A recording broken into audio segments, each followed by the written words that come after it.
The Obama administration's plan to dissolve Fannie Mae and Freddie Mac and to shrink the government's role in the mortgage market is drawing praise from House Republicans.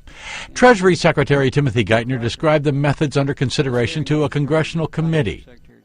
We have the authority, we being the FHFA and the FHA, have the authority to gradually phase down the role of the government over the next several years while we work with the Congress to figure out which mix of options we want for the future. You don't need to delay that process until you lock in the ultimate design of what's going to replace Fannie and Freddie. Geithner says 3 plans are being proposed to get the government out and more private lenders in.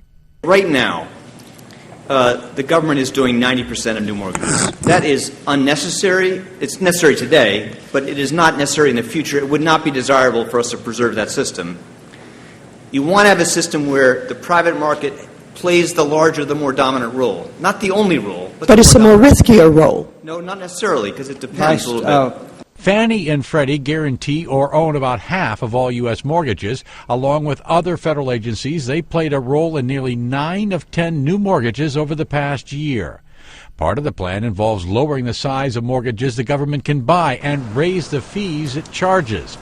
That would bring in more private lenders, but would also mean higher costs for consumers. Now, we have looked at a range of estimates at what the ultimate impact might be on these options on the cost of a mortgage, but very hard to judge until they're defined more clearly. Geithner warned that a failure to enact legislation within 2 years could upset financial markets and leave serious problems unaddressed.